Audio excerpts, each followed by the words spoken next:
Hello student, नमस्कार। Welcome to Gurujar classes. दोस्तों, अगर आप भी तैयारी कर रहे हैं राजस्थान 4th ग्रेड की, तो आप सही वीडियो पे आए हैं। कारण यही है कि हमने ये जो कंटेंट बनाया है राजस्थान 4th ग्रेड के लिए बनाया है, करंट अफेयर का मंथली करंट अफेयर है।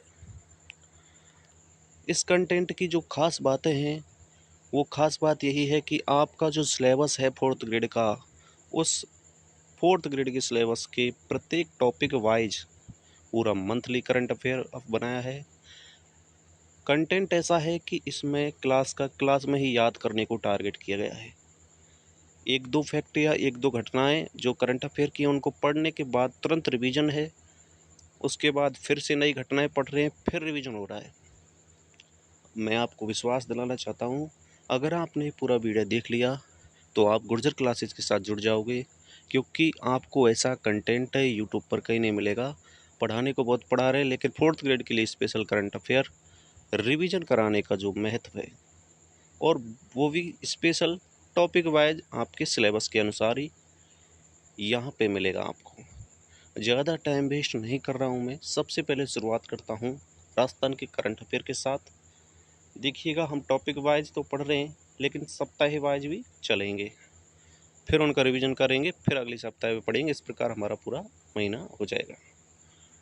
तो चलिए शुरुआत करते हैं बिना देर किए हुए। सबसे पहले हम पढ़ रहे हैं प्रथम सप्ताह को, जून का। तो यहाँ देखें, जून माह के प्रथम सप्ताह की बात करें तो इस सप्ताह जो प्रमुख घटना है, उनमें जो सरकार है और जो प्रशासनिक तंत्र है, वो मानसूनी घटनाओं में जुटा रहा। वहीं आर्थिक और जो आपकी अर्थव्यवस्था है, सामाजिक कल्याण है, पर्यावरण के क्षेत्र में यहाँ महत्वपूर्ण कदम उठाए थे इस सप्ताह में।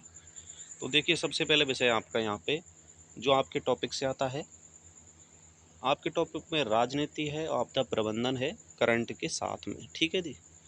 तो देखो, जो सिलेबस से कौन कौन से टॉपिक आ रहे हैं यहाँ पे, राजस्थान की शासन प्रणाली भी आ जाएगी इस टॉपिक में, आपदा प्रबंधन भी हो जाएगा और जलवायु परिवर्तन भी हो जाएगा। ये तीनों चैप्टर हैं, आपके टॉपिक हैं आपके सिलेबस में। तो उनसे संबंधित जो करंट की घटनाएं हैं वो आ जाएंगी इसमें। ठीक है। तो सबसे पहले दिनांक 1 जून की घटनाएं देखते हैं। प्रमुख घटना थी कि जो मुख्यमंत्री हैं, उन्होंने मानसून के आगमन से पहले पूर्व तैयारी कर ली थी और उच्च स्तरीय बैठक की थी।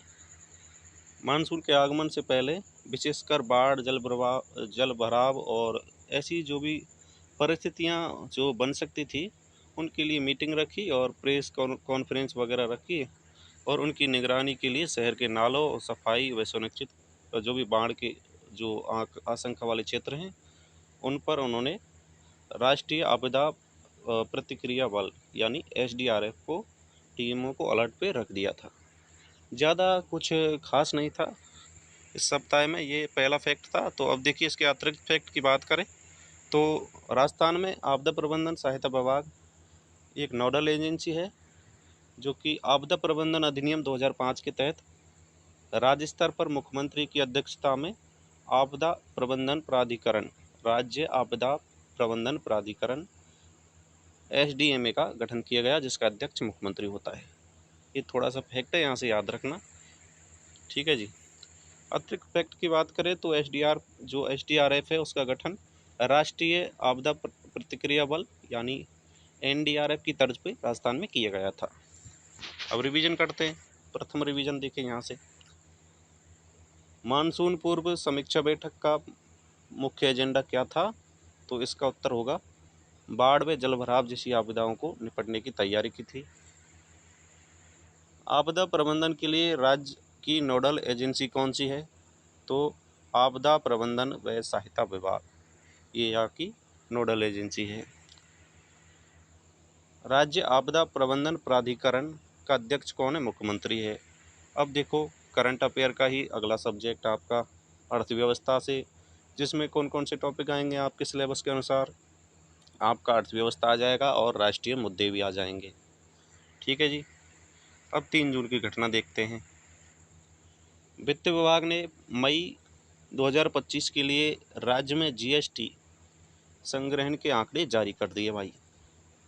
जो वित्त विभाग है, उसने राजस्थान की जो जीएसटी के आंकड़े हैं वो जारी कर दिए गए थे।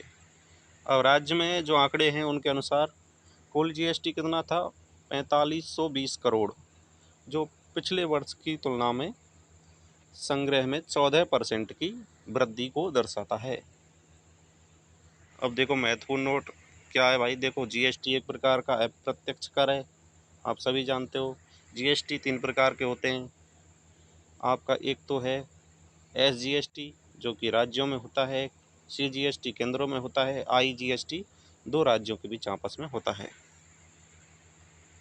विश्लेषण देखो इस फैक्ट को पढ़ाने का, परीक्षा में आपसे सटीक आंकड़ा पूछने की संभावना कम है, लेकिन जीएसटी संग्रह की वृद्धि या कमी का ट्रेंड पूछा जा सकता है। तो यहाँ से क्वेश्चन 14% वाला ध्यान रखना, पिछले वर्ष की तुलना में 14% वृद्धि हुई है। द्वितीय रिवीजन करते हैं, मुख्यमंत्री की अध्यक्षता वाले प्राधिकरण का क्या नाम है, तो भाई एसडीएमए, राज्य आपदा प्रबंधन प्राधिकरण। मई 2025 में जीएसटी पिछले वर्ष की तुलना में कितना बढ़ा है भाई, तो 14% की वृद्धि हुई है। जीएसटी इस एक प्रकार का अप्रत्यक्ष कर है। अब देखो अगला सब्जेक्ट यहाँ से, पारिस्थितिकी और पशुधन और प्रौद्योगिकी। अब भाई यहाँ से देखो आपके सिलेबस में से कौन कौन से आ रहे हैं। आपके सिलेबस में पारिस्थितिकी है, तकनीकी क्षेत्र हैं, मानव रोग हैं, इनसे संबंधित आपका क्वेश्चन पूछा जा सकता है करंट में। तो देखो घटना 2 जून की है।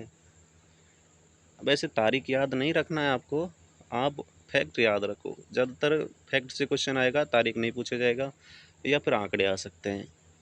टॉपिक वाइज ही आपको पढ़ा रहे हैं, फालतू बिल्कुल नहीं पढ़ाएंगे भाई। देखो आप करंट अफेयर कितना भी पढ़ लो, एक तरीके से समुद्र है। अगर आपको चैप्टर वाइज टॉपिक में दे रखा है तो नहीं पढ़ो भाई, फालतू मत पढ़ो, पहली बात कह रहा हूँ। इसलिए स्पेशल 4th ग्रेड के लिए ये। अब देखो 2 जून की घटना है, मुख्य घटना क्या है, लंपी रोग प्रतिरोधक टीकाकरण का महाअभियान का शुभारंभ हुआ था। व्याख्या करें तो देखें, जैसा हमने पहले पढ़ा था कि यह अभियान पशुपालन विभाग के द्वारा 2 जून को शुरू किया गया था।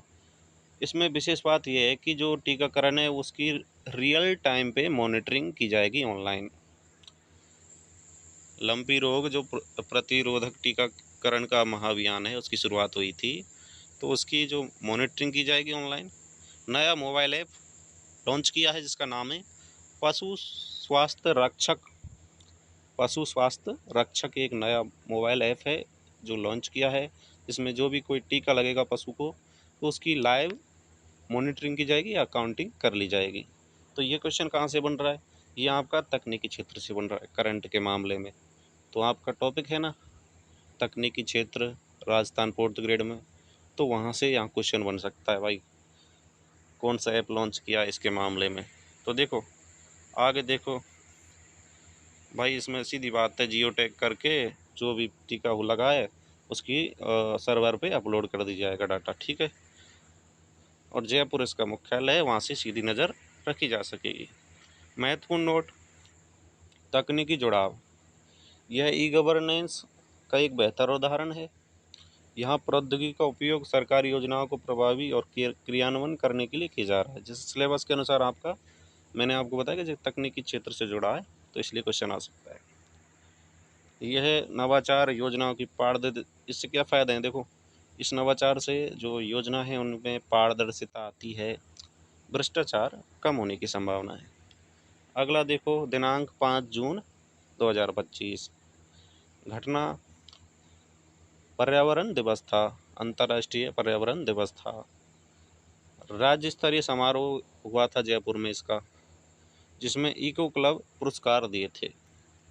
अब देखो व्याख्या देखो, तो जयपुर में यह समारोह आयोजन हुआ जिसमें वन व पर्यावरण मंत्री ने 3 सर्वश्रेष्ठ सरकारी स्कूलों को जो eco club of the year जो पुरस्कार है वो दिया था। अब कौन सा स्कूल था, देखो यहाँ पे स्कूल है राजकीय उच्च माध्यमिक विद्यालय बस्सी जयपुर को ये अवार्ड दिया था। अवार्ड का नाम क्या था, eco club of the year. और ये किसने दिया था, तो आपके वन व पर्यावरण मंत्री ने दिया था। शैक्षिक जुड़ाव देखो भाई, इको क्लब स्कूलों में राष्ट्रीय हरित कोर कार्यक्रम के तहत स्थापित किए जाते हैं। जो इको क्लब है वो स्कूलों में आयोजित किए जाते हैं, जो कि राष्ट्रीय हरित कोर के कार्यक्रम के अनुसार किए जाते हैं, जिसमें आपको पता ही है छोटी छोटी उम्र के जो बच्चे हैं वो पर्यावरण के प्रति जागरूक होते हैं। सीधी बात है, काफ़ी सरल है। अब रिवीजन कर लेते हैं। देखो शुरू से फिर रिवीजन कर रहे हैं हम। आपको बताया ना, इस कंटेंट की खास बात है कि रिवीजन करते जाओ, क्लास का क्लास में याद कर लो, बार बार क्यों पढ़ रहे हो, एक बार एग्जाम से पहले भी देख सकते हो। देखो तीसरा रिवीजन करें तो लंपी टीकाकरण अभियान की मॉनिटरिंग के लिए जो ऐप है उसका नाम क्या है, तो देखो पशु स्वास्थ्य रक्षक ऐप है। विश्व पर्यावरण दिवस पर जो सर्वश्रेष्ठ इको क्लब का पुरस्कार दिया है वो स्कूल कौन सा है, तो बस्सी का स्कूल है। स्कूलों में इको क्लब किस राष्ट्रीय क्रम के तहत बनते हैं, तो ये आपका राष्ट्रीय हरित कोर के तहत बनते हैं। मई 2025 में जीएसटी में वृद्धि कितनी हुई है, 14%। अब देखो अगला सब विषय आपका सामाजिक कल्याण और संस्कृति और खेल से संबंधित करंट अफेयर। आपके सिलेबस के अनुसार इसमें संस्कृति आ जाएगी, सामाजिक जीवन आ जाएगा और राज्य के कार्यक्रम आ जाएंगे और खेल आ जाएगा। ये आपके सिलेबस में है, तो उसी अनुसार हम चल रहे हैं।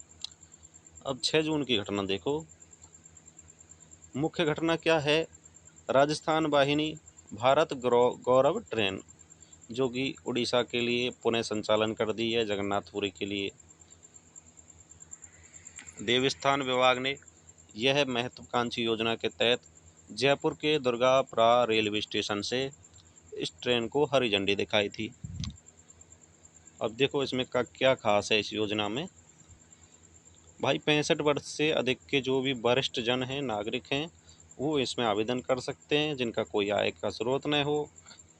पूरा खर्चा, रहना खाना घूमना, ये सरकार खर्चा उठाती है। अब देखो महत्वपूर्ण नोट, सांस्कृतिक जुड़ाव, जगन्नाथपुरी हिंदुओं के चारों धाम में से एक है। अन्य 3 धाम याद करें तो ठीक, रहने देना, आपका बद्रीनाथ है, द्वारका है और रामेश्वर है। ये सांस्कृतिक धरोहर का टॉपिक है, इसलिए अतिरिक्त जानकारी याद रखनी चाहिए। करंट अफेयर के मामले में आप ये ट्रेन याद रखना, जयपुर से रवाना की गई। मुख्य घटना देखें अगला 7 जून की घटना है। देखो राज्य क्रीड़ा परिषद ने आगामी जो आपके राजीव गांधी ग्रामीण और शहरी जो ओलंपिक खेल हैं उनको जिला स्तरीय आयोजन के लिए समिति गठन के आदेश हैं जारी कर दिए हैं। 7 जून में घटना है कि भाई दो जो आपके गेम होंगे जो गांवों में होते हैं और शहरों में होते हैं ओलंपिक खेल, तो उनके जिला स्तर पर समिति बना दो, उनका गठन का आदेश जारी कर दिया था। अब व्याख्या देखें। प्रदेश में खेलों का माहौल बनाने वाले राजीव गांधी ग्रामीण व शहरी ओलंपिक खेल के अगले संस्करण की तैयारी शुरू हो गई है। राज्य क्रीड़ा परिषद ने सभी जिलों के जो खेल अधिकारी हैं उनको निर्देश दे दिए, वे जिला कलेक्टर की अध्यक्षता में समिति का गठन करेंगे। इन खेलों में kabaddi, kho kho, volleyball, tennis ball, cricket, रस्साकशी जैसे पारंपरिक खेल शामिल होते हैं। महत्वपूर्ण नोटों की बात करें तो इनका उद्देश्य क्या है, गाँव की जो छिपी कला है उसको मंच प्रोवाइड कराना। सीधी बात है, ज़्यादा याद करने की ज़रूरत नहीं है। अब देखो प्रथम सप्ताह का हम अंतिम रिवीजन कर लेते हैं। तो देखो 1 जून को क्या हुआ था, सीएम ने आपदा प्रबंधन की बैठक ली और एसडीएमए का जो अध्यक्ष है वो सीएम होते हैं। 2 जून को देखो लंपी जो टीकाकरण है वो अभियान शुरू किया गया था। पशु स्वास्थ्य रक्षक ऐप लॉन्च की गई थी। 3 जून को देखें तो जीएसटी संग्रहण के आंकड़े जारी हुए थे, जिनमें 14% की वृद्धि हुई थी। 5 जून पर्यावरण दिवस, जिसमें बस्सी के स्कूल को सर्वश्रेष्ठ इको क्लब का अवार्ड दिया गया। 6 जून को भारत गौरव ट्रेन चली, जो कि वरिष्ठ नागरिकों के लिए तीर्थ यात्रा करवाती है, तो पुनः शुरू कर दी गई। 7 जून को जो खेल होते हैं ग्रामीण शहरी ओलंपिक, उनकी समिति गठन हो गई। तो ये तो आपका भाई प्रथम सप्ताह हो गया। अब देखो भाई सेकंड सप्ताह है। तो देखो द्वितीय सप्ताह है आपका 8 जून से। यह सप्ताह राजस्थान में रक्षा, उच्च स्तरीय प्रशासनिक नियुक्तियां, खेल जगत की उपलब्धियां और ग्रामीण विकास में नई पहल के नाम रहा। क्या खास रहा इस सप्ताह, वो थोड़ा सा मैंने ऊपर लिख दिया है ताकि आपको समझ में आ जाए। तो देखो भाई, इस सप्ताह में रक्षा के मामले में प्रशासनिक नियुक्तियाँ हुई थी कुछ, डीजीपी की, और आपके जो आरपीएससी के नए अध्यक्ष हैं उनकी, खेल जगत की कुछ उपलब्धियां हैं, ग्रामीण विकास से संबंधित कुछ योजनाएं वगैरह हैं। तो देखें, सबसे पहले आपके रक्षा और राष्ट्रीय मुद्दों की बात करें तो आपके टॉपिक में से राष्ट्रीय मुद्दे आ जाते हैं, भौगोलिक क्षेत्र आ जाते हैं करंट अफेयर के मामले में। तो मुख्य घटना 9 जून की है। देखो, भारतीय सेना ने बैटल एक्स डिवीज़न, एक यहाँ पे युद्ध अभ्यास किया था जैसलमेर में, पोखरण में किया था ये।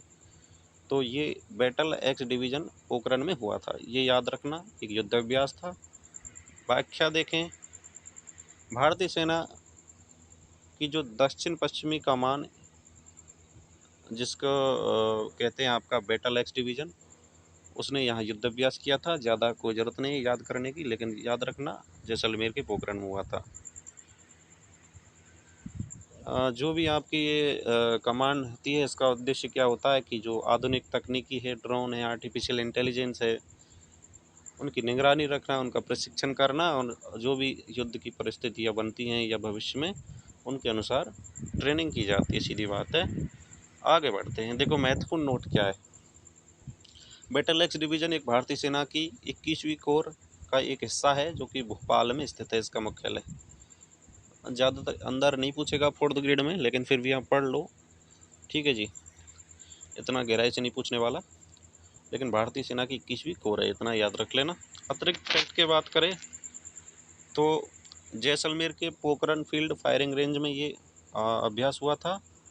यहाँ पे भारत ने अपने परमाणु परीक्षण भी कर रखे हैं। आगे देखते हैं अगला विषय आपका, राजनीति और प्रशासनिक व्यवस्था के मामले में करंट अफेयर से क्या फैक्ट बनते हैं। तो टॉपिक कौन कौन से आ रहे हैं भाई, देखो पहले तो टॉपिक भी याद होते जाएंगे, आपको क्या पढ़ना है भाई। आपको राजस्थान राज्य में राजनीति, प्रशासनिक व्यवस्था और प्रसिद्ध व्यक्तित्व, ये टॉपिक आ जाएंगे अब इस फैक्ट के साथ में। 10 जून की घटना है भाई। देखो, आपके जो UR साहू हैं, यानी उत्कल रंजन साहू, वो अब आपके आरपीएससी के नए अध्यक्ष बन गए हैं।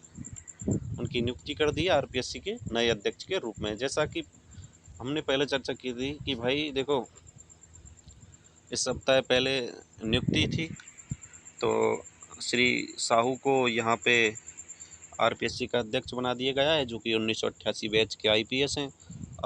उनकी अपनी बेदाग छवि, कुशल प्रशासक के रूप में जाने जाते हैं। तो उम्मीद है कि जो आगामी आरपीएससी की परीक्षाएं, उनमें वो पारदर्शिता निभाएंगे, ईमानदारी से काम करेंगे, इसलिए उनको आरपीएससी का अध्यक्ष बना दिया है। अब विशेष नोट देख लो परीक्षा के लिए, क्योंकि प्रश्न घुमा के भी पूछा जा सकता है।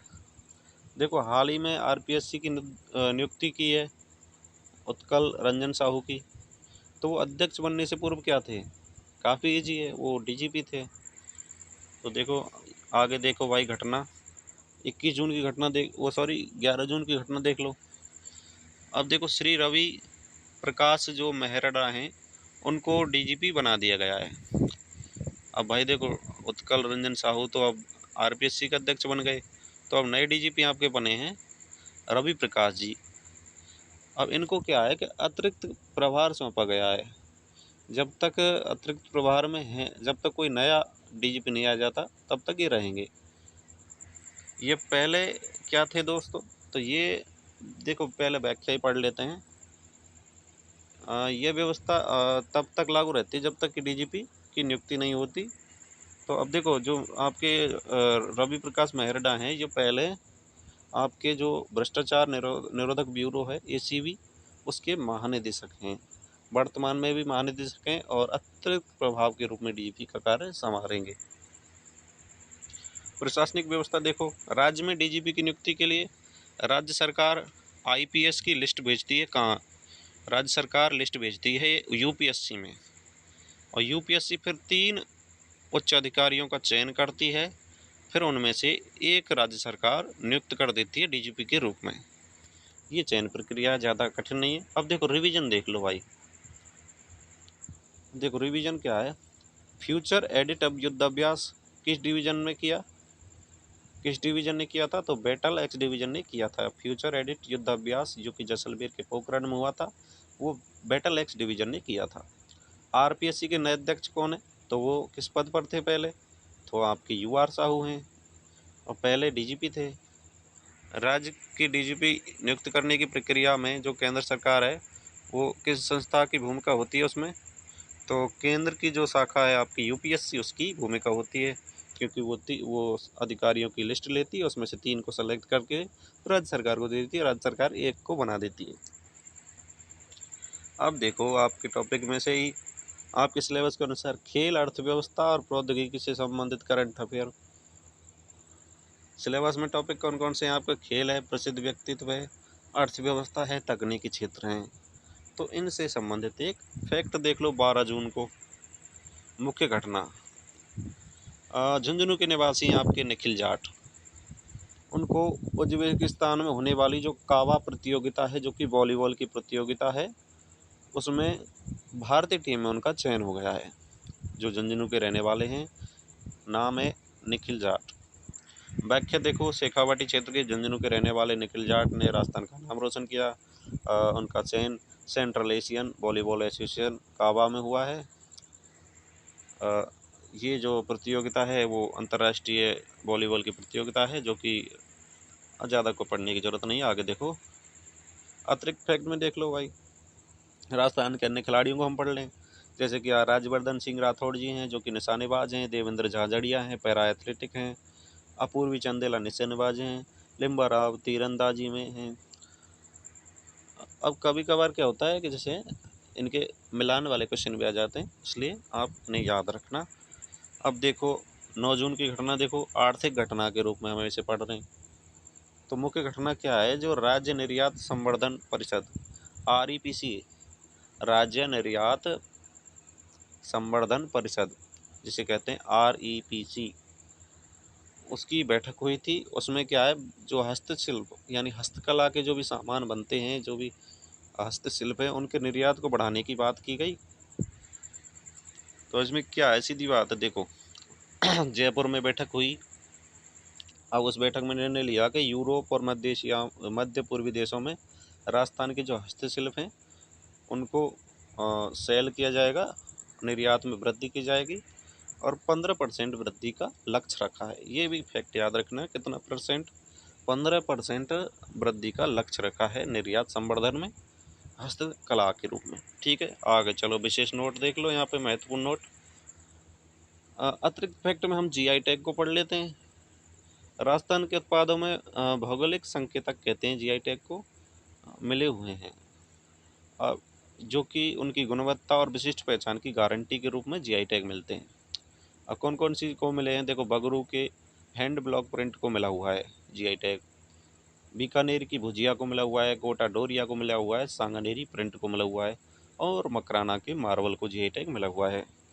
GI टैग मिलने से अंतर्राष्ट्रीय बाजार में उसकी मूल्य में बढ़ोतरी हो जाती है, वृद्धि हो जाती है।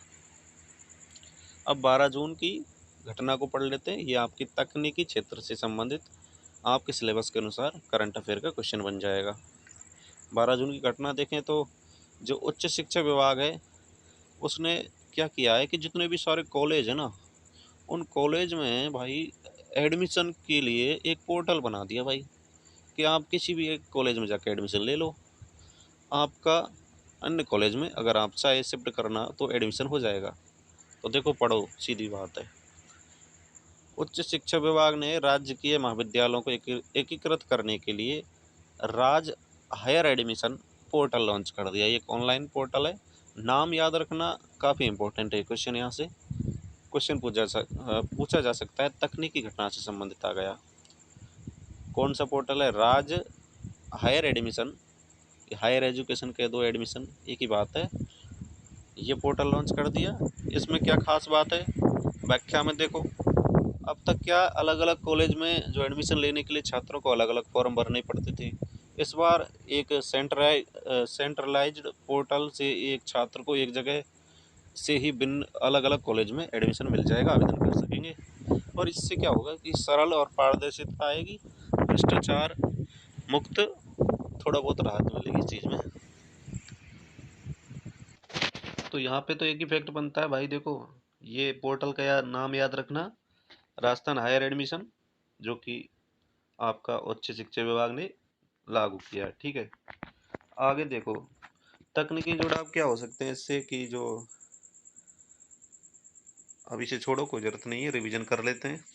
निखिल जाट आपको पता है झुंझुनू के निवासी हैं, जो वॉलीबॉल में उनका सिलेक्शन हुआ है कि जो कावा, जो कि आपका अंतर्राष्ट्रीय खेल है वॉलीबॉल के, उनमें भारतीय टीम से चयन हुआ है झुंझुनू के निवासी निखिल जाट का। कोटा डोरिया बीकानेरी भुजिया को कौन सा विशेष दर्जा प्राप्त है, तो भाई जीआई टैग मिला है, पहले चाहिए सॉरी। आरपीएससी अध्यक्ष जो आपके यूआर साहू हैं, वो किस बैच के अधिकारी थे, तो ये 1988 के थे।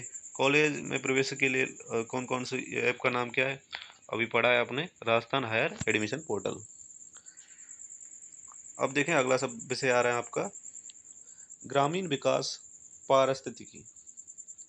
अब आपका इसमें टॉपिक कौन कौन से आ जाते हैं, आपका सामाजिक मुद्दे आ जाते हैं, राज्य के कार्यक्रम, पारिस्थितिकी क्षेत्र, जल संचयन।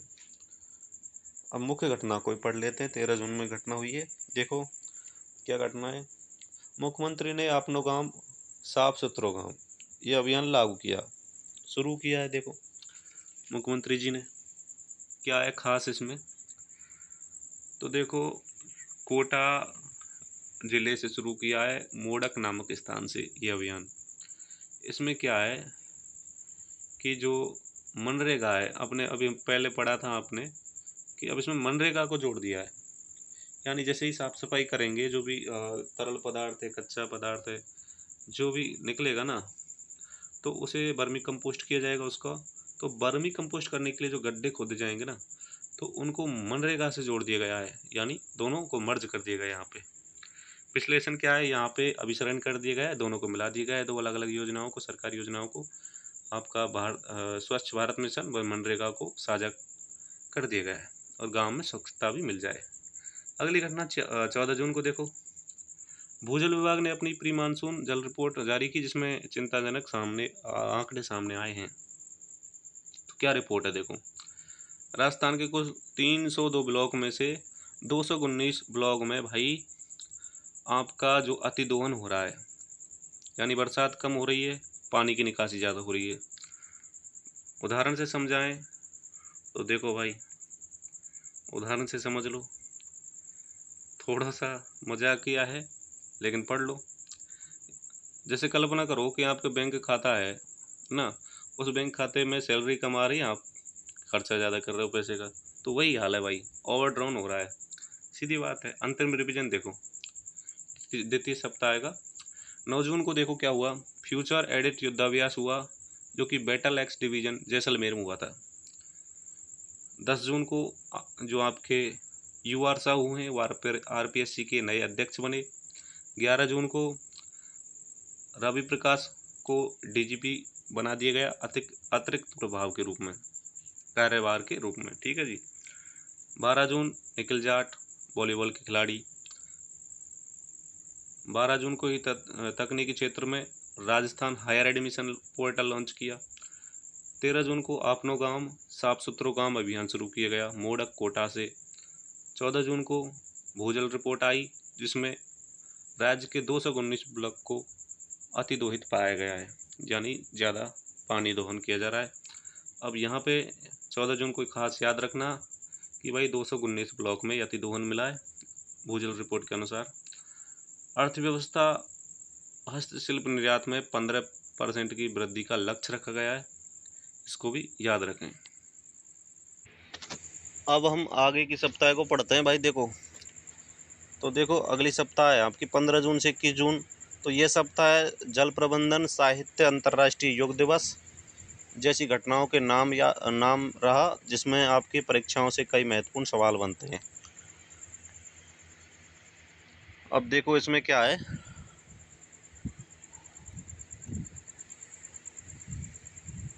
सबसे पहले राजनीति और जल संसाधन से पढ़ते हैं, जिसमें आपके राजस्थान की प्रशासनिक प्रणाली आ जाती है, शासन प्रणाली, और प्रमुख सिंचाई परियोजनाएं आ जाती है, भौगोलिक क्षेत्र आ जाते हैं आपके 4th ग्रेड के सिलेबस के अनुसार। दिनांक 16 जून 2025 को सबसे पहले मुख्य घटना पढ़ते हैं। ERCP पर गठित कैबिनेट समिति की उच्च स्तरीय बैठक हुई थी। भाई देखो, ERCP की वो एक कैबिनेट उच्च स्तरीय बैठक हुई थी। तो इसमें क्या है, इस फैक्ट को पढ़ें, ये काफ़ी रोचक है। देखिए, जल संसाधन मंत्री की अध्यक्षता में हुई बैठक, जिसमें मुख्य एजेंडा ERCP के क्रियान्वयन में तेजी लाना था। भाई धीरे धीरे काम चल रहा है ERCP का, तो तेजी लाने के लिए बैठक हुई थी, जिसमें राजस्थान और मध्य प्रदेश के बीच त्रिपक्षीय समझौता हुआ। केंद्र सरकार, राजस्थान और मध्य प्रदेश तीनों के बीच त्रिपक्षीय समझौता हुआ। उसके बाद पहली बैठक थी, जो बड़ी बैठक थी। इसमें परियोजना के लिए जो भूमि अधिग्रहण है, जल आवंटन है, जैसे सामूहिक जो मुद्दे हैं उन पर चर्चा हुई थी। अब देखो, ERC को आप जानते हो, करंट के मामले में जो भी फैक्ट हो उसे ध्यान रखो। 13 जिलों में संचालित है। पेयजल की सुविधा को पहुंचाना इसका लक्ष्य है। काफ़ी ईजी है, वैसे याद कर सकते हो आप, कोई दिक्कत नहीं है। महत्वपूर्ण नोट्स को याद रखो। भाई देखो, ERCP 13 जिलों में याद रखना बेहद ज़रूरी है। अब वैसे आप याद रखो कौन कौन से ज़िले हैं ERCP के अंतर्गत। देखो, झालावाड़ है, बारा, कोटा, बूंदी। देखो, कोटा, बूंदी, बारा, झालावाड़, ये तो हाड़ौती के 4 ज़िले हो गए। अब उसके नीचे आ जाओ ऊपर, सवाई माधोपुर, करौली, धौलपुर, भरतपुर, ये लाइन वाइज हो गए। चारों को याद रख लो। अब इनकी साइड में दौसा, अलवर, जयपुर को याद रख लो। और नीचे आ जाओ तो टोंक और अजमेर को याद रख लो। देखो, यहाँ तक कोई दिक्कत नहीं है। हाड़ौती वाले कोटा, बूंदी, बारा, झालावाड़, ठीक है। उसके बाद सवाई माधोपुर, उससे ऊपर करौली, करौली से ऊपर धौलपुर, धौलपुर से ऊपर भरतपुर, फिर उधर से नीचे आओ दौसा, अलवर से ही आते जाओ, अलवर, दौसा, जयपुर, अजमेर, टोंक। ज़्यादा कठिन नहीं है, ठीक है जी। दूसरा फैक्ट याद रखो, ERCP को राष्ट्रीय परियोजना का दर्जा मिल चुका है। इसका अर्थ है ये परियोजना की लागत का 90% हिस्सा केंद्र सरकार का है और मात्र 10% हिस्सा है जो राज्य सरकार का है। इसलिए इसमें तेजी हो गई इस कार्य में, ठीक है भाई। ये काफ़ी इंपॉर्टेंट है, इसलिए क्वेश्चन बन सकता है। अब देखो, अर्थव्यवस्था और आधारभूत संरचना के आधार पे क्या क्वेश्चन बन सकते हैं।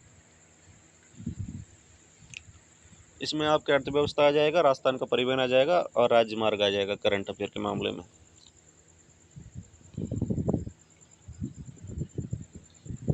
मुख्य घटना देखें। राजस्थान राज्य सड़क विकास निर्माण निगम RSRDC की बोर्ड बैठक में 1200 करोड़ की नई सड़क परियोजनाओं को मंजूरी दी गई। भाई देखो, राजस्थान राज्य सड़क विभाग है, उसकी बैठक हुई थी, जिसमें 1200 करोड़ रुपए की नई सड़कों को बनाने की परियोजना थी। इसको मंजूरी मिल गई है, 17 जून की बात है। इस परियोजना में विभिन्न हिस्सों में जो स्टेट हाईवे हैं उनको अपग्रेड कर दिया जाएगा। नई सड़कें बनाने से संबंधित है। इसमें औद्योगिक क्षेत्र व ग्रामीण जो कृषि मंडियां हैं उनको बेहतर कनेक्टिविटी प्रदान की जा सके, जिससे माल ढुलाई तेज हो सके और उपज बाजार पहुंचाने में सहायता हो। आप सब जानते हो, ज़्यादा कोई दिक्कत नहीं है, क्योंकि सड़कें जो अर्थव्यवस्था की रीढ़ की हड्डी होती हैं। करंट का इतना ज़्यादा क्वेश्चन नहीं बनेगा, अंदर से मेन पॉइंट आपका निकल के आएगा। 1200 करोड़ रुपए है, इनको याद रखना, ठीक है जी। सरल भाषा में समझ लो। देखो चलो, कोई ज़रूरत नहीं है, मत पढ़ो। आप जानते हो इस चीज़ को, सड़कों के बारे में, कौन कौन सी सड़कें होती हैं। चलो रिवीजन कर लेते हैं। हाँ जी, प्रथम रिवीजन कर रहे हैं भाई। देखो, ERCP कितने ज़िले में, 13 जिलों में है दोस्त। अब इसके अलावा जो ERCP का जो राष्ट्रीय परियोजना का दर्जा मिल गया, अब केंद्र का कितना है, 90%, राज्य का 10% है। करंट का क्वेश्चन बने भाई यहाँ से। 13 जिले 90-10, 13 जिले 90-10। RSRDC का पूरा नाम क्या है? राजस्थान राज्य सड़क विकास निर्माण निगम। राजस्थान राज्य सड़क विकास निर्माण निगम। अब देखो साहित्य कला संस्कृति से संबंधित देख लो, 18 जून 2025। मुख्य घटना, साहित्य एकेडमी नई दिल्ली में राजस्थानी भाषा के लिए केंद्रीय युवा साहित्य पुरस्कार की घोषणा की गई।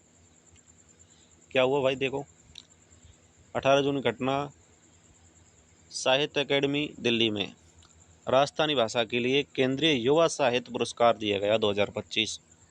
किसको दिया गया? जैसा कि हमने पहले चर्चा की कि बीकानेर के युवा कवि श्री पीड़ा पूनम गोदारा व उनके काव्य अंतःश्रय आंगन के लिए प्रदान किया गया है।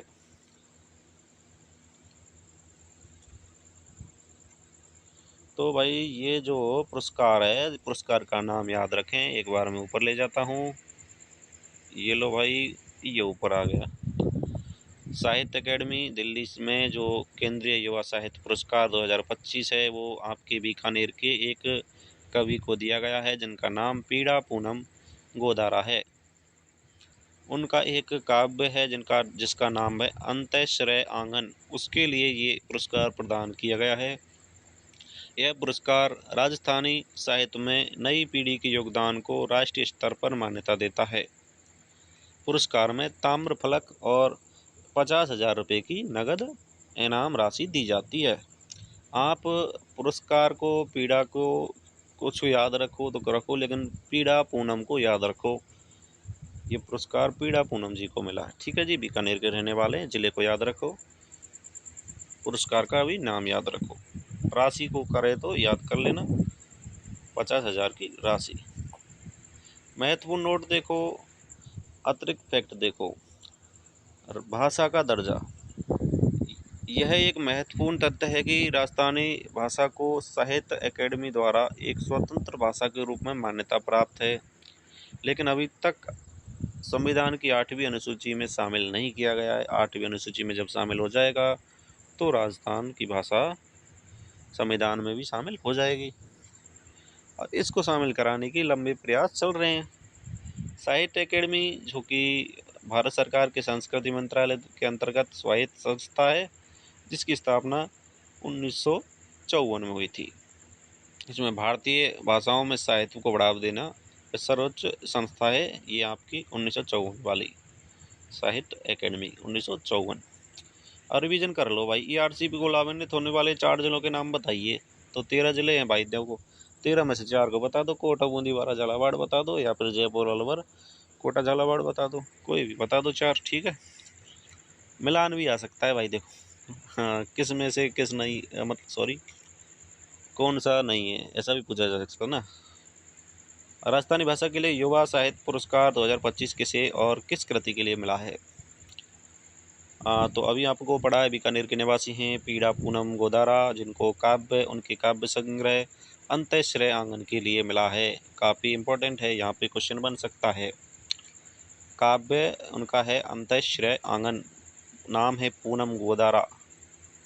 ठीक है, शॉर्ट में याद कर लेना। क्या राजस्थानी भाषा संविधान की 8वीं अनुसूची में शामिल है? नहीं है भाई, इसके लिए प्रयास करे जा रहे हैं।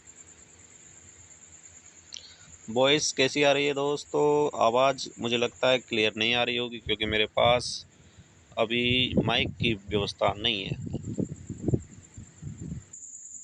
उम्मीद करता हूँ अब आवाज़ ठीक आ रही होगी। चलिए आगे बढ़ते हैं। विषय आपका स्वास्थ्य, रोग और प्रौद्योगिकी से संबंधित। तो भाई देखो, करंट अफेयर रोज पढ़ लिया करो दोस्तों, क्योंकि इसी प्रकार से आपको प्रोवाइड किया जाएगा। सॉरी, रोज तो मैं नहीं डालूंगा, लेकिन जब भी डालें तो मंथली या साप्ताहिक जरूर डालूंगा। इस प्रकार से रिवीजन क्लास का क्लास में कराया जाएगा। उम्मीद है बाहर दोबारा पढ़ने की जरूरत नहीं होगी। एक बार याद कर लिया तो ऑप्शन पे टिक करके आ जाओगे, नंबर पक्के आएंगे, सीधी बात है। अथाह भाई देखो, कोई समुंदर है एक तरीके से, करंट भी एक समझो जीके की तरह। तो इसलिए आपका जो सिलेबस है उसमें से पढ़ लो, सीधी बात कह रहा हूँ भाई मैं तो। देखो अब देखो, हम स्वास्थ्य, योग और प्रौद्योगिकी से संबंधित पढ़ते हैं। तो 19 जून की घटना है। देखो, स्वास्थ्य विभाग ने प्रदेश के 50 और सामुदायिक केंद्र को ई संजीवनी टेली मेडिसिन सेवाओं से जोड़ने की घोषणा कर दी है। तो देखो स्वास्थ्य विभाग है अपना, जिसमें प्रदेश के यानी हमारे राज्य के 50 सामुदायिक केंद्र होते हैं ना अपने, CHC, 50 को और शामिल कर लिया है इस योजना में, सीधी बात है। और ई संजीवनी टेलीमेडिसिन सेवाओं से जोड़ने की घोषणा कर दी है। व्याख्या देखो, ई संजीवनी यह राष्ट्रीय टेलीमेडिसिन सेवा है जिसके माध्यम से दूर दराज के गांव में बैठे मरीज को शहर के विशेष डॉक्टर के द्वारा वीडियो कॉल के जरिए परामर्श दी जा सकती है। ई संजीवनी वीडियो कॉल के माध्यम से डॉक्टर उसकी जांच करेगा या दूर से उसकी हालत जानेगा। इस विस्तार से अब राजस्थान में कुल 350 से अधिक CHC सुविधाओं से जुड़ चुके हैं। यह पहल ग्रामीण क्षेत्रों में स्वास्थ्य सेवाओं में पहुंच और गुणवत्ता सुधार के लिए एक गेम चेंजर साबित हो रही है। देखो करंट में ये ज़्यादा थ्योरी पढ़ने की जरूरत नहीं होती, फैक्ट पढ़ने होते हैं, ठीक है। महत्वपूर्ण नोट देखो, महत्वपूर्ण नोट्स किधर गए, हाँ यहीं से देखो। तकनीकी जुड़ाव, केंद्र सरकार ने आयुष्मान भारत डिजिटल मिशन एक महत्वपूर्ण हिस्सा है। मतलब जो आपका ये संजीवनी है परियोजना है, जो भी है, ये आपके जो आयुष्मान भारत डिजिटल मिशन है उसका एक हिस्सा है। इसका उद्देश्य स्वास्थ्य सेवाओं का डिजिटलाइजेशन करना है। हर नागरिक को यूनिक हेल्थ ID बनाना है, ठीक है जी। हम रिवीजन कर लेंगे, ज़्यादा टेंशन की बात नहीं है अगर ये फैक्ट याद नहीं हुआ हो तो। चलो अब आए अब 21 जून पे भाई योग दिवस आ गया अब तुम्हारा। तो भाई कौन सा योग दिवस था, तो 11वां योग दिवस था, ठीक है। 2014 से शुरू कर रहे हैं तो 11 हुआ ना, हो गया 11वां। तो ये योग दिवस है। इस अवसर पर जैसलमेर में राज्य स्तरीय समारोह आयोजन हुआ था। कहाँ हुआ था? जैसलमेर में हुआ था। योग दिवस में जो समारोह था जैसलमेर में हुआ था। व्याख्या देखें तो स्वर्ण नगरी जैसलमेर में प्रसिद्ध सोनार दुर्ग की पृष्ठभूमि में इस वर्ष जो राज्य स्तरीय में योग में समारोह था वो आयोजित किया गया था। मुख्यमंत्री, मंत्रियां, हजारों आम नागरिक एक साथ योगाभ्यास किया था यहाँ पे। इसकी थीम क्या थी ये जरूर बनता है क्वेश्चन। योग दिवस पे जो थीम क्या थी, yoga for one earth one health, yoga for one earth one health, एक पृथ्वी एक स्वास्थ्य के लिए योग, ये था इसकी थीम।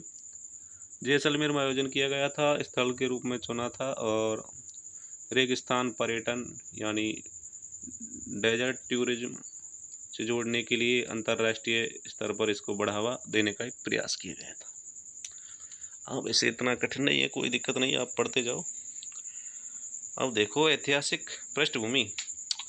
अंतर्राष्ट्रीय योग दिवस की शुरुआत भारत के प्रधानमंत्री श्री नरेंद्र मोदी की पहल में की गई थी, जिसे संयुक्त राष्ट्र महासंघ UNGA ने वर्ष 2014 में दिसंबर में मान्यता दी थी। पहला योग दिवस 21 जून 2015 को मनाया गया था। 21 जून उत्तरी गोलार्ध में वर्ष का सबसे लंबा दिन होता है। कोई ज़्यादा ज़रूरत नहीं है करंट के मामले में। अब देखो रिवीजन कर ले भाई। 16 जून क्या हुआ भाई, RGP की बैठक हुई जिसमें 13 जिले परियोजना में शामिल हैं। 17 जून को आपका जो RSRDC जो आपका सड़क विभाग है उसने नई सड़कों को मंजूरी दे दी, ठीक है। 18 जून युवा साहित्य पुरस्कार राजस्थानी के लिए श्री पीड़ा पूनम चंद्र गोदारा को अंतःश्रेय आंगन उनकी कृति के लिए मिला था, अंतःश्रेय आंगन के लिए, ठीक है, पीड़ा गोदारा जी, ठीक है। अब देखो 50 और जो इसी आपके जो अस्पताल हैं उनमें ई संजीवनी टेलीमेडिसिन सेवा चालू कर दी है, 350 हो गए, ठीक है। 21वां योग दिवस, अंतर्राष्ट्रीय योग दिवस कहाँ सम्मिलित समारोह किया गया था? तो जैसलमेर में किया गया था। योग दिवस की थीम क्या थी? योग फॉर वन अर्थ और one health, yoga for one earth one health. मुख्य तत्व की बात करें तो राजस्थानी भाषा साहित्य अकेडमी द्वारा मान्यता प्राप्त है। हाँ, राजस्थानी भाषा की बात चल रही है, कोई दिक्कत नहीं है, वो तो हमने पहले पढ़ लिया था। अब देखो, अब आपका आखिरी सप्ताह रहा है भाई, तो इतने जब आपने वीडियो देख लिया है तो पूरा देख के जाए। आखिरी सप्ताह है राजस्थान करंट अफेयर में। तो यह सप्ताह है बड़ी सरकारी योजनाओं के शुभारंभ और प्रशासनिक फेरबदल और शिक्षा के क्षेत्र में दानदाताओं के सम्मान के नाम रहा। यह सप्ताह परीक्षा की दृष्टि के लिए महत्वपूर्ण है भाई, तो इसके मत छोड़ना भाई, लास्ट महत्वपूर्ण है। कैसे महत्वपूर्ण है तो भाई पूरा पढ़ें। सबसे पहले कृषि और अर्थव्यवस्था से हम पढ़ लेते हैं। तो देखो 23 जून कृषि विभाग ने आगामी खरीफ की फसल के सीजन 2025 के लिए फसल बुवाई के अंतिम लक्ष्य निर्धारित जारी कर दिए। व्याख्या देखें तो मानसून के आगमन को देखते हुए कृषि विभाग ने लक्ष्य जारी किए और इस वर्ष केंद्र सरकार की जो श्री अन्न मोटे अनाज की योजना है उसको बढ़ावा देने के लिए बाजरा ज्वार मक्का के बुवाई क्षेत्र में 10% वृद्धि कर दी है भाई। मोटे अनाज में 10% वृद्धि कर दी है। अब केंद्र की योजना श्री अन्न योजना है, उसको याद रखें। वही मूंगफली, हाँ दलहन है, आपकी दाल में आ जाएगी तिलहन है। तो दलहन तिलहन इनकी खेती को भी प्रोत्साहित किया जाएगा ताकि किसान की आय में वृद्धि हो सके। विभाग किसानों को उन्नत बीज व खाद उपलब्ध करवाएगा। अब महत्वपूर्ण नोट है, इसको याद रखें। खरीफ की फसलें कब होती हैं, कब बोई जाती हैं, तो बुवाई जून जुलाई में की जाती है, कटाई सितंबर अक्टूबर में की जाती है। उदाहरण के रूप में अगर फसलों की बात करें तो बाजरा मक्का ज्वार चावल मूंग मोट मूंगफली कपास सोयाबीन। अरे कोई कठिन नहीं है भाई, ये तो सब पढ़ रखा है आपने। अब वही रबी की फसलों की बात करें तो भाई अक्टूबर नवंबर में बोई जाए, मार्च अप्रैल में काटी जाए। गेहूँ जौ चना सरसों तारा मीरा।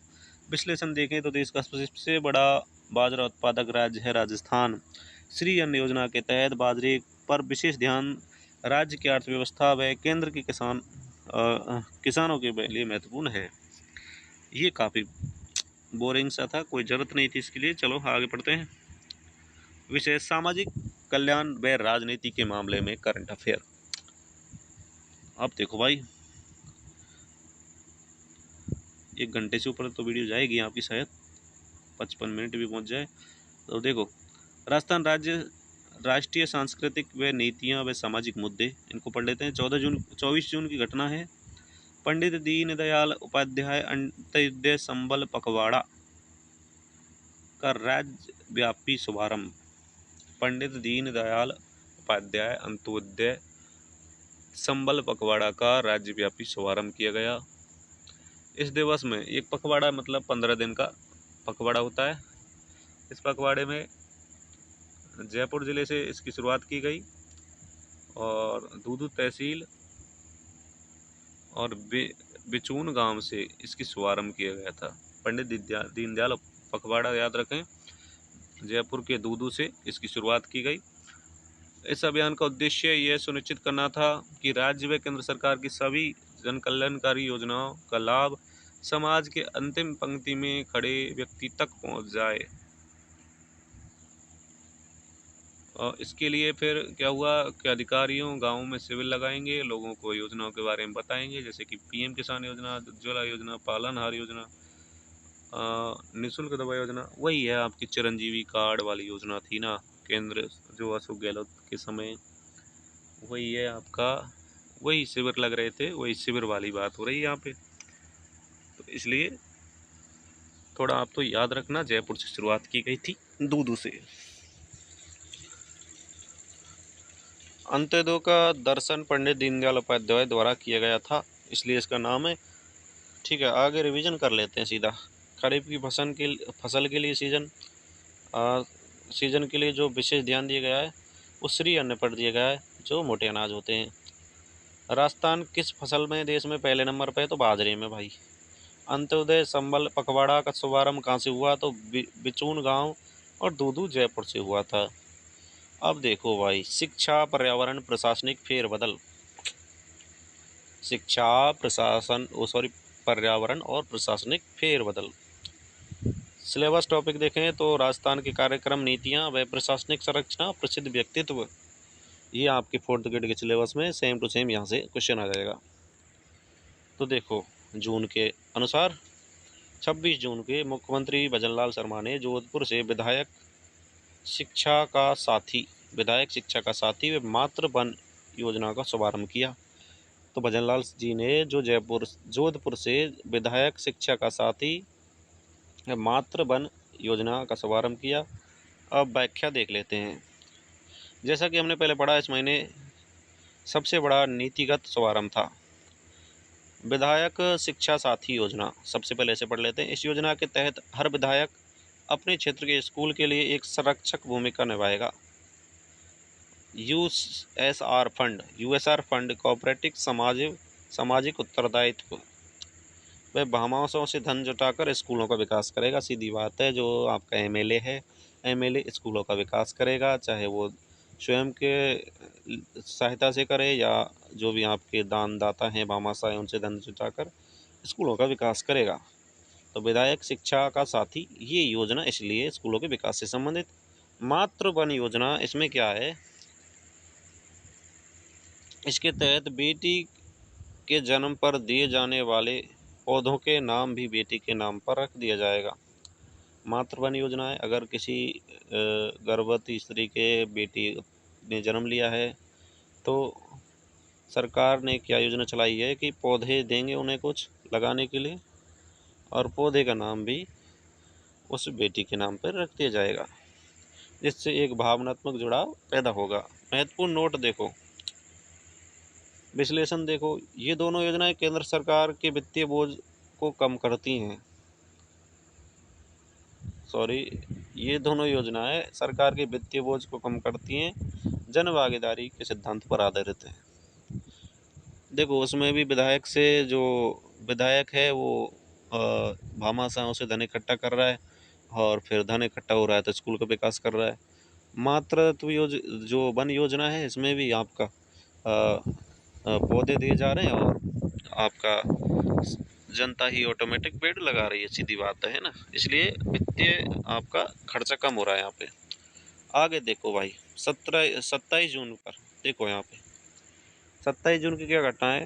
कार्मिक विभाग ने जो राजस्थान प्रशासनिक सेवा RAS के 16 वरिष्ठ अधिकारियों को IAS में पदोन्नत करने के आदेश जारी कर दिए हैं। कार्मिक विभाग राजस्थान ने जो RAS हैं उनको IAS बना दिया भाई, 27 जून 2025 के बाद, याद रखें। यह व्याख्या देखें इसकी, तो यह राज्य की नौकरशाही में एक महत्वपूर्ण घटना है। ये वे अधिकारी हैं जिन्होंने अपनी RAS के रूप में इन्होंने सेवाएं शुरू की थी और अपने अनुभव के आधार पर IAS कैडर में शामिल हुए हैं। इससे राज्य में IAS अधिकारियों की कमी कुछ हद तक पूरी हो गई है। आप तो ये याद रखना, आंकड़े याद रखना, 16 RAS थे, उनको IAS बना दिया। ज़्यादा पढ़ने की ज़रूरत नहीं है इसमें, ठीक है, रिवीजन कर लेते हैं। विधायक शिक्षा साथी योजना में धन का मुख्य स्रोत क्या है? CSR फंड और भामाशाहों का सहयोग। मातृवन योजना का दोहरा उद्देश्य क्या है? बालिका के जन्म को प्रोत्साहित करना और हरित क्षेत्र को बढ़ाना। RAS से IAS पदोन्नति का कोटा लगभग कितना होता है? तो 33% होता है भाई। अंत्योदय दर्शन किसने दिया? तो दीनदयाल उपाध्याय ने दिया था। अब देखो, अगला है आपका विषय सम्मान और पुरस्कार। इसमें आपका करंट से संबंधित कौन कौन से टॉपिक आते हैं? तो संस्कृति है, सामाजिक जीवन है और आपका प्रसिद्ध व्यक्तित्व है। तो सम्मान और पुरस्कार में देख लेते हैं। 28 जून को प्रमुख घटना है, जयपुर के बिरला ऑडिटोरियम में 19वें राज्य स्तरीय भामाशाह सम्मान समारोह का आयोजन किया गया।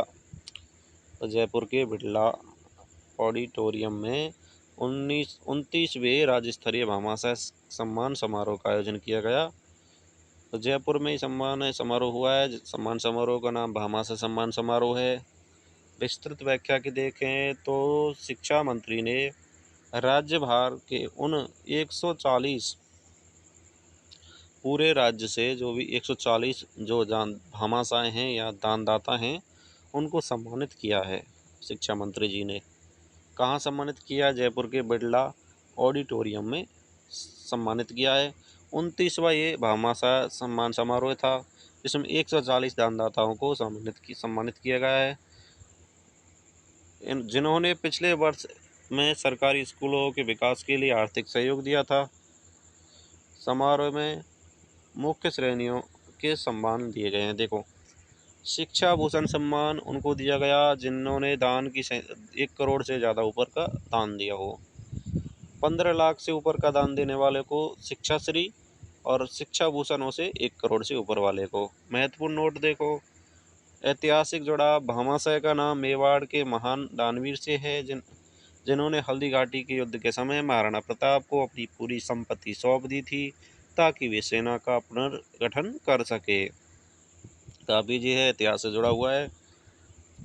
ज़्यादा पढ़ने की यहाँ पे भी ज़रूरत नहीं है, तो भामाशाह को याद रखे हैं। अब लो भाई देखो, अब आपका एंडिंग पॉइंट आ गया करंट अफेयर वाला। कंप्लीट रिवीजन, पूरा रिवीजन माइंड मैप के साथ। अब लो भाई, आरपीएससी के अध्यक्ष उत्कल रंजन साहू, डीजीपी अतिरिक्त प्रभार के रूप में किसे बनाया गया है? रवि प्रकाश मेहरा डाको जी। RSCIS कितने अधिकारियों को बनाया? 16 को। योजना और अभियानों से पढ़ लेते हैं। लंपी टीकाकरण 2 जून से, जिसकी जो ऐप लॉन्च किया उसका नाम क्या है? पशु स्वास्थ्य रक्षक ऐप है। भारत गौरव ट्रेन 6 जून से, इसमें वरिष्ठ नागरिकों को पुनः आरंभ किया गया। इस योजना को ले जाया जाएगा, 20,000 नागरिकों को ले जाया जाएगा। ठीक है। आपनो गांव साफ सुथरो गांव, ये योजना मोड़क कोटा से शुरू की गई है।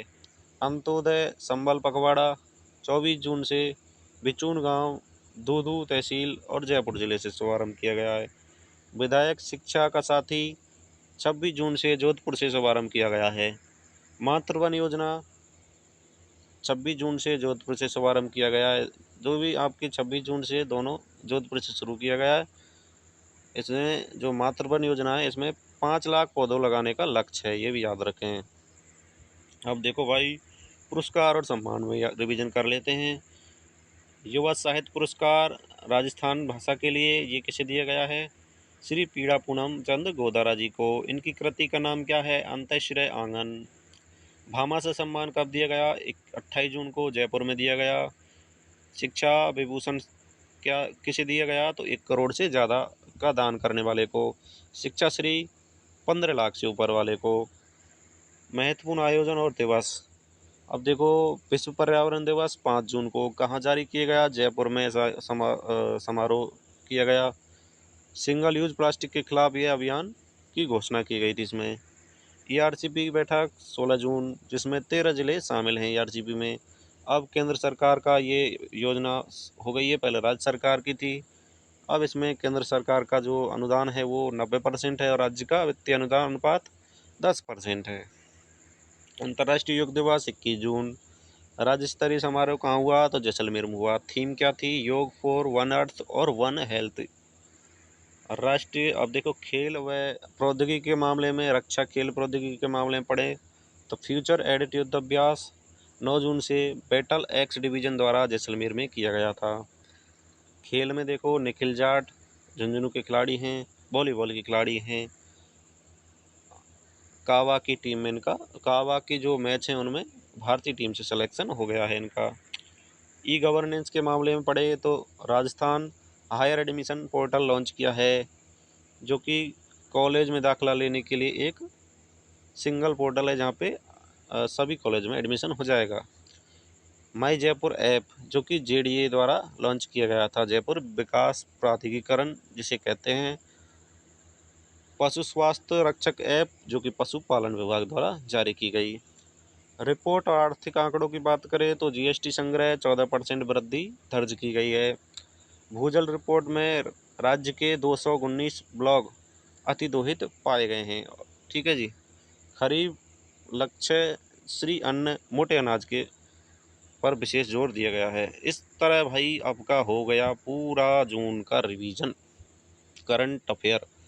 और इस तरह हुआ है कि आपके टॉपिक वाइज टॉपिक उठा के देख लेना, जो भी बोर्ड ने आपका टॉपिक जारी किए हैं करंट अफेयर के मामले में।